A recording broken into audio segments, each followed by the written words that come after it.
Alaikum. Welcome back to Storytime with Mrs. Big. Another Ramadan Nights 2023 episode.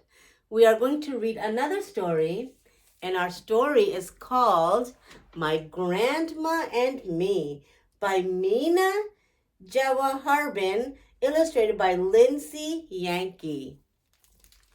In this big universe full of many moons, I've never loved anything or anyone the way I love my grandma, whether it is down the hall to visit their friends or to the mosque during Ramadan or on a flight of fancy on a rocket ship. Mina and her grandmother are never far apart. Let's go ahead and read this wonderful story. When I was growing up in Iran, my grandma lived with us. I followed her everywhere. When she swept, I swept. When she cooked, I cooked. When she prayed, I prayed like her too. At dawn, when she woke up for namaz, I woke up with her too. Praying at dawn is my favorite, she would say with a smile. Mine too, I would say with a wider smile. Because only the two of us were up at that time, and no one was there to stop me. I would climb up and lie on her back while she prayed. My grandma never told me to stop or broke out of her prayers. Instead, she sat up gently each time, making sure that I didn't fall.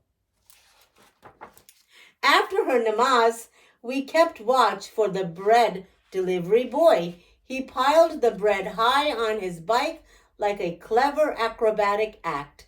But my grandma and I had a clever act, too. We bought fresh bread every day without leaving our third-floor apartment.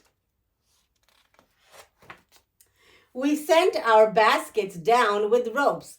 The bread boy placed the bread inside, and then we hauled them up. My grandma's basket was so big, I could fit inside it. I would sit in that basket and pretend to be flying my own plane. My doll played too. Once the bread arrived, my doll, my grandma, and I would take some to my friend Annette next door. Like Annette and me, our grandmas were best friends. They enjoyed each other's company. Every day while we played together, they talked, laughed, and drank coffee. Our grandmas knitted blankets together as they watched us play hopscotch in the alley. They donated them to my grandma's mosque and Annette's grandma's church. From the end of the alley, we could see their hands bent over the blankets. Annette's grandma with her silver hair and my grandma in her favorite chadar, the white one with small purple flowers. My grandma had all kinds of chadars. She wore them for different occasions. For parties and mosque, she wore a black one made of fancy crepe fabric. It was heavy, soft, and cool to touch.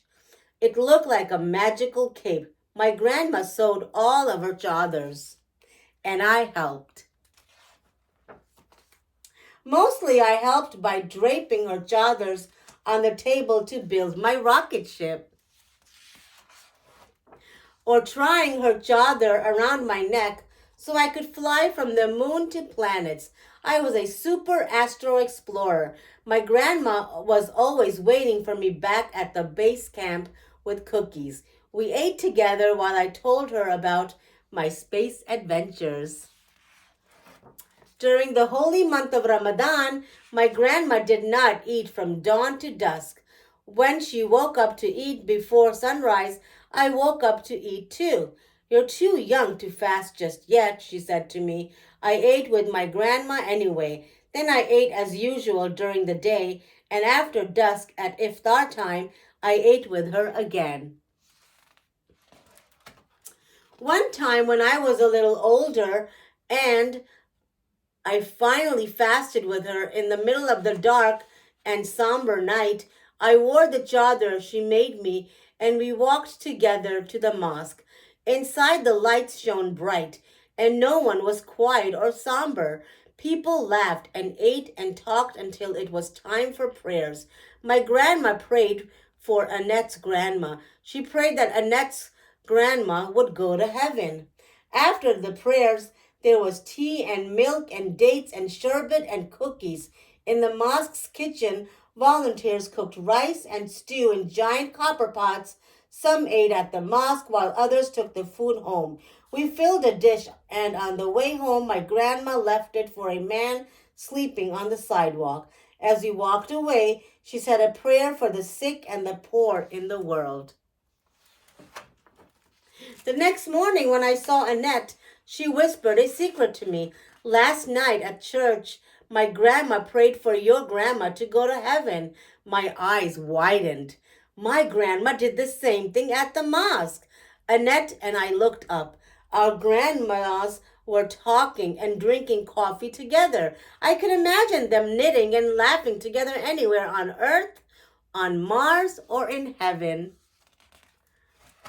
In this big universe, full of many moons, I have traveled and seen many wonders, but I've never loved anything or anyone the way I loved my grandma. She was kind, generous, and full of love. I still want to be just like her. The end. What a wonderful and delightful story about a girl and her love for her grandmother. Let's move on and put on another star for another day of fasting completed.